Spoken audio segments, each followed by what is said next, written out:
Bienvenue dans Mon Psy part en live, le podcast où on parle psychologie, émotion, développement personnel et bien plus encore de manière drôle et décomplexée. Je suis Julien Borloo, psychologue spécialisé en hypnose et coaching et je te donne toutes les clés pour prendre soin de ta santé mentale.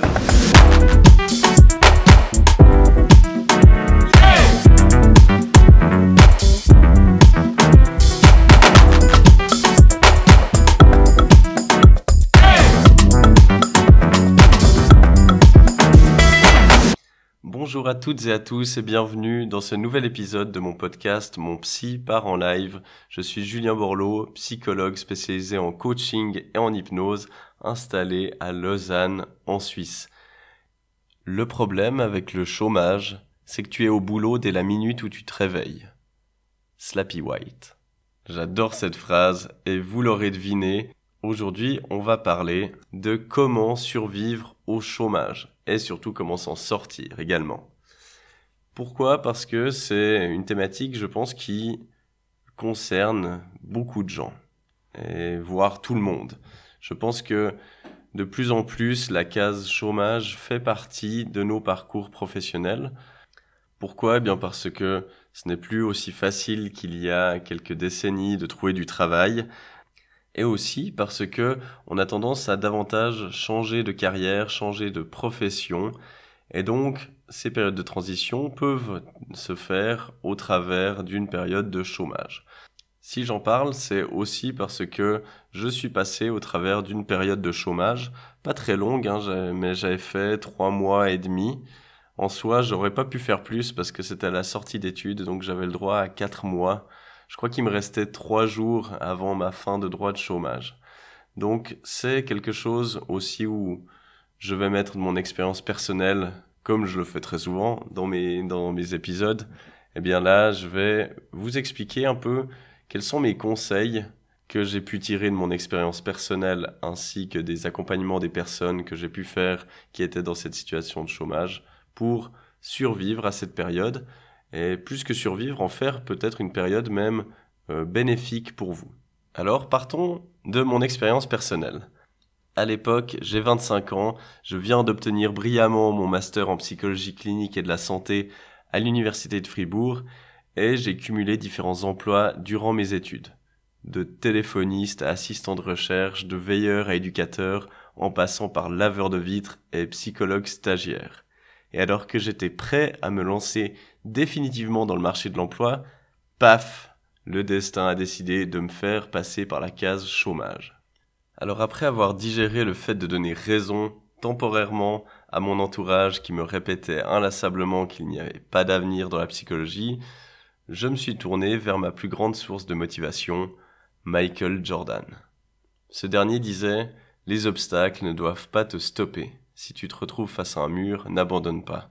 Trouve la façon de l'escalader, le traverser ou le contourner. » Donc je vais vous présenter dans cet épisode 2 façons d'escalader, de traverser ou de contourner une période de non-emploi et les montagnes de paperasse qui vont avec. Parce que moi, ce qui a été le plus dur, à part le coup de mou quand je suis sorti du bâtiment du chômage, je me rappelle, ça avait été très difficile. C'était vraiment un sentiment d'échec pour moi.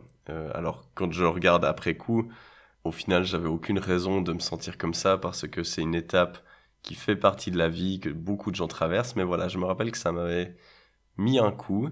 Eh bien la chose qui avait été très difficile pour moi, c'était la montagne de paperasse que j'avais dû rendre. En soi, c'était pas forcément une montagne, mais je suis tellement mauvais avec l'administratif que pour moi ça paraissait une montagne, et puis comme j'avais eu plein d'employeurs les années qui avaient précédé, et puis que j'avais pas été très rigoureux sur le classement de mes fiches de salaire, etc. J'avais dû recontacter ces employeurs, etc. Donc ça avait été compliqué pour moi. Enfin voilà, fini avec les anecdotes personnelles, je vais vous présenter 2 façons de traverser cette période de chômage au mieux. La première chose qui est extrêmement importante, c'est la valorisation pour survivre à une période de chômage. Parce qu'une grande partie de notre société se valorise au travers de l'emploi et les gens ayant une carrière brillante sont admirés. Et en arrivant au chômage, on perd une source importante de valorisation. Et il est donc primordial de trouver de la valeur dans d'autres domaines de vie. Ça, c'est quelque chose que je retrouve très souvent quand je discute avec des personnes qui sont au chômage. C'est ce côté, ah, j'ai l'impression que j'ai rien à raconter. Parce que, ben voilà, quand on rencontre des nouvelles personnes, la première question, c'est qu'est-ce que tu fais dans la vie, etc. Puis, du coup, on a l'impression que si on n'a pas d'activité professionnelle, ben en fait, on fait rien. Ce qui n'est absolument pas le cas. Et c'est vraiment le moment de profiter des autres domaines de vie et puis de se développer là-dedans et aussi de ne pas hésiter à communiquer sur ces choses-là parce qu'il n'y a pas que l'activité professionnelle dans la vie. Un conseil que je peux donner, c'est vivez sainement. Alors ça vaut dans toute période de votre vie, mais particulièrement quand vous êtes au chômage.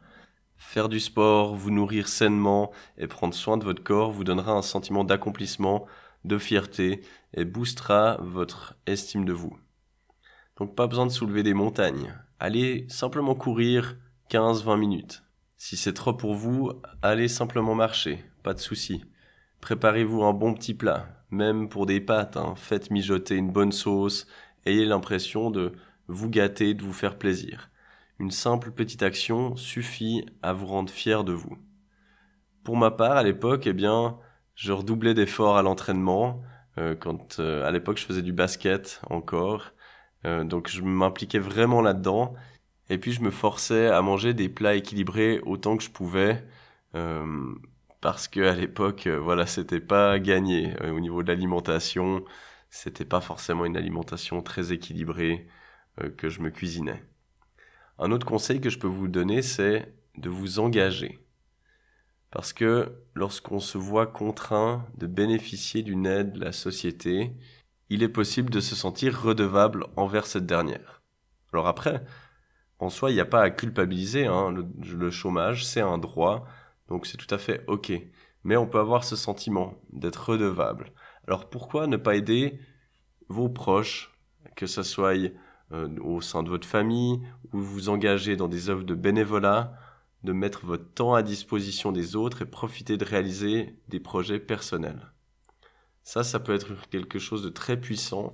D'ailleurs, une étude a montré que faire du bénévolat augmentait le sentiment de bonheur, la satisfaction de notre vie, l'estime de soi, le sentiment d'avoir un contrôle sur sa vie, la santé physique et réduisait les risques de dépression.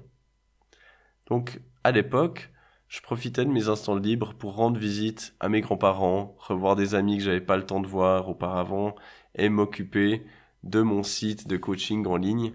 Donc c'est vrai que pendant ma période de chômage, j'étais aussi très impliqué dans le développement de mon activité professionnelle. Alors, ça a pris très longtemps à se développer, bien plus longtemps que ma période de chômage. Mais voilà, c'était une époque où j'écrivais beaucoup d'articles sur mon blog, etc.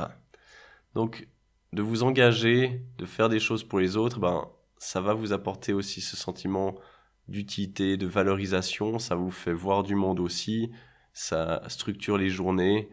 Donc ça, alors que ça soit en période de chômage ou quand on est employé, c'est vraiment quelque chose que je peux vous conseiller. Un troisième conseil, ce serait d'apprendre.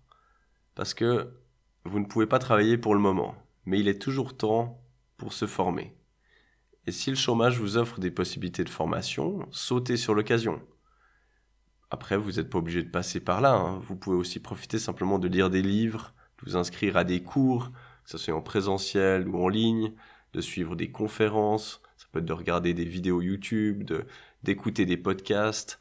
Donc, il y a toute une gamme de façons d'apprendre. Ça peut être aussi en rencontrant des personnes, en faisant des stages, peu importe.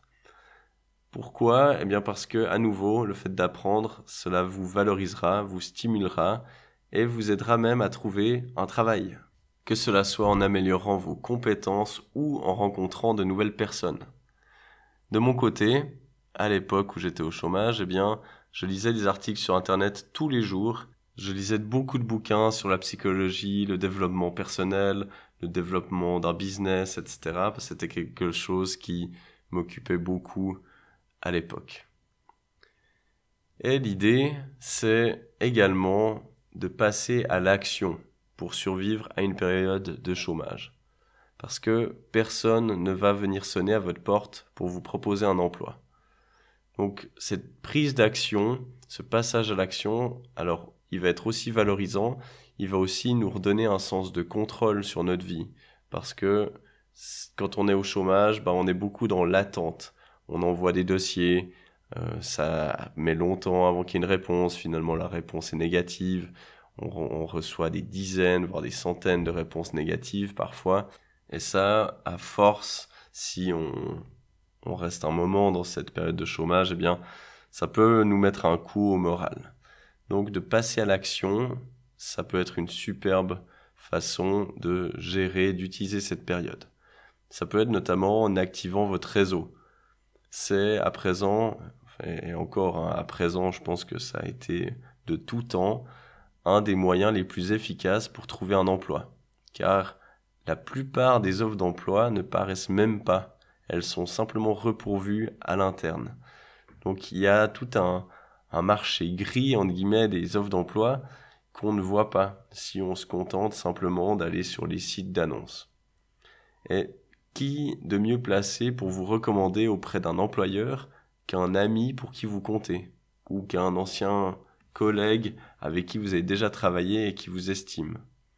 Alors, vraiment, utilisez les réseaux sociaux pour demander de l'aide à vos connaissances, recontacter vos anciens employeurs, solliciter des entretiens auprès de personnes travaillant dans votre domaine. Pour ça, LinkedIn, c'est un outil formidable et communiquez autour de vous que vous cherchez un emploi. Donc, faites tout l'inverse de ce qu'on aurait envie de faire, c'est-à-dire de se recroqueviller, de pas parler du fait qu'on trouve rien, etc. Plus vous allez en parler à votre entourage, plus vous allez rappeler aux gens que vous cherchez quelque chose, parce qu'il suffit pas de leur dire une fois pour qu'ils s'en rappellent.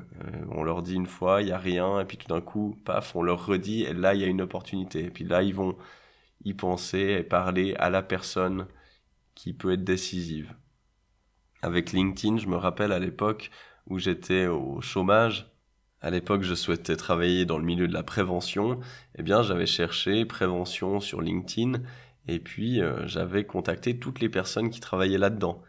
Et du coup, j'avais fait plusieurs entretiens avec des personnes qui travaillaient dans le milieu de la prévention en santé physique et mentale. Il y a eu quand même pas mal de gens qui avaient accepté de me recevoir en entretien pour que on échange, on discute. Ça n'avait pas donné forcément grand-chose à l'époque, mais déjà j'avais beaucoup apprécié ça. Ça m'a fait aussi mieux connaître leur métier et ça m'a confirmé que c'était là-dedans que je voulais aller. Donc n'hésitez pas à activer tous ces magnifiques outils qui sont à notre disposition. L'idée, c'est aussi de varier vos sites de recherche. Inscrivez-vous sur plusieurs sites de recherche d'emploi, dans des agences d'intérim, programmez des alertes mail pour vous signaler des nouvelles offres, faites des appels, envoyez des mails, envoyez des courriers postaux. Bref, variez vos méthodes de recherche afin de bénéficier d'une plus grande visibilité. Et puis, finalement, le plus important, c'est garder l'espoir quand on est au chômage. Le marché de l'emploi, il est ce qu'il est. Et faire appel au chômage peut arriver à un cadre d'entreprise comme à un ouvrier. Il n'y a donc pas à avoir honte de votre situation. Le chômage, ça touche tous les corps de métier, tous les niveaux socio-culturels. Et c'est vraiment important de profiter de cette période pour vivre autre chose. Et si cette période, c'était pas la plus grande opportunité de votre vie, de vous poser certaines questions, de développer d'autres domaines de vie, que ce soit votre cercle social, votre corps, vos loisirs, votre santé, de vous occuper de vos proches. Essayez au maximum de voir ça comme une opportunité plutôt qu'un handicap. Parce que peut-être que dans quelques années, vous direz « Ah mais, si seulement à l'époque, quand j'avais ce temps, j'en avais profité pour aller visiter tel endroit, faire telle activité. » Donc profitez de ce temps-là pour vivre des nouvelles choses. Finalement, après 5 mois de recherche, à l'époque où j'étais au chômage, j'ai fini par être engagé à un poste de psychologue. Alors que tout le monde me disait que ça serait impossible d'y accéder sans passer par des stages sous-payés. Moi j'ai refusé d'aller dans ces stages. J'avais postulé une fois, j'avais été très déçu de ne pas être pris. Mais au final, c'était un stage qui était payé 700 francs par mois, donc ça ça payait à peine mon loyer. Donc finalement, j'ai décidé que je ne postulerais plus à des stages et j'ai fini par trouver un poste de psychologue qui était même assez bien payé. Et j'en ai profité à cette époque pour construire mon site qui existe toujours en ce moment, c'est toujours le même que j'utilise, écrire des articles et poser les fondations de ce qui est aujourd'hui mon activité indépendante à plein temps. Alors, battez-vous, mettez toutes les chances de votre côté, faites preuve d'imagination et de culot, et le reste suivra. Et j'aimerais vous quitter comme j'ai commencé ce podcast, c'est-à-dire avec une citation de Mohamed Ali qui disait « N'abandonne pas, souffre maintenant et vis le reste de ta vie comme un champion ». Et voilà, on arrive à la fin de cet épisode. Je tenais à vous remercier du fond du cœur de m'avoir écouté jusqu'au bout. Si vous voulez soutenir ce podcast, n'hésitez pas à le partager à vos amis, à commenter et à mettre une évaluation sur l'application de podcast que vous utilisez. Ça m'aide vraiment énormément, donc merci d'avance pour cela. Je vous mets dans les notes du podcast toutes les infos nécessaires pour mon site internet, pour mes formations en ligne et pour toutes les références que je pourrais vous transmettre par rapport à l'épisode. Encore une fois, merci d'avoir écouté mon Psy part en live. C'était Julien Borloo. À la semaine prochaine.